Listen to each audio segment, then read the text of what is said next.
Il y a cette décision d'abord parce que effectivement au niveau des dates, Jean-Baptiste Acquavive étant décédé le 15 novembre 87, effectivement cette année c'était le 30e anniversaire de sa disparition et c'est aussi une date marquante pour nous, la famille et les amis, parce que depuis décembre 2015 des choses importantes se sont passées d'un point de vue politique en Corse.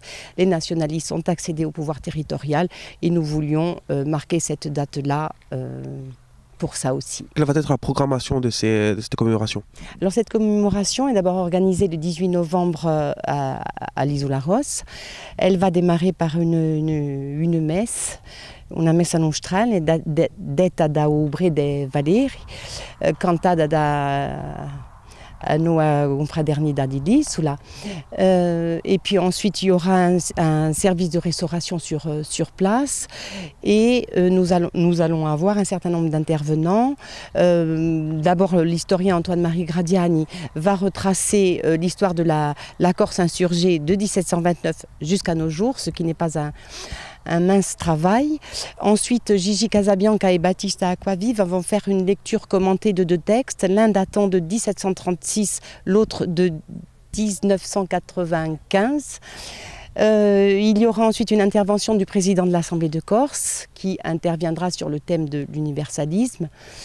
Nous ferons ensuite un petit arrêt pour permettre au public de se décontracter un petit peu. Reprendra ensuite le député de la seconde circonscription de la Corse, parce que c'est vrai que nous sommes dans un mouvement, les choses avancent, auquel nous avons demandé de participer pour nous parler du rôle d'un député corse à Paris, à l'Assemblée nationale française.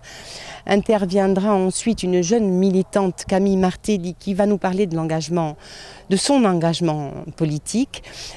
Clôturera ces débats le président du conseil exécutif de la collectivité territoriale de Corse, après quoi nous inviterons le public à nouveau à faire una cena con noi, et puis il y aura une soirée qui nous est offerte par les Tiamadialaises et à laquelle participeront aussi d'altri poeti e maure come la Zibas. Aujourd'hui, est-ce qu'on peut parler de Gianbaptista Acquavive comme d'un réel personnage de notre histoire contemporaine? Aujourd'hui, est-ce qu'avec cette commémoration surtout, est-ce qu'il ne prend pas une autre dimension? Je pense que la dimension, pour la famille évidemment, un jeune homme qui disparaît demeure un fils, un frère qui disparaît.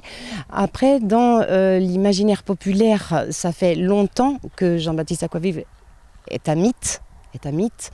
Effectivement, il fait partie des gens tombés pour ce pays qui font partie de l'histoire contemporaine de la Corse et dont aujourd'hui, alors je vous donnerai un mot de ma mère lorsque en décembre 2015 nous avons appris évidemment en direct le résultat des élections territoriales, qui a dit « Enfin, je comprends ».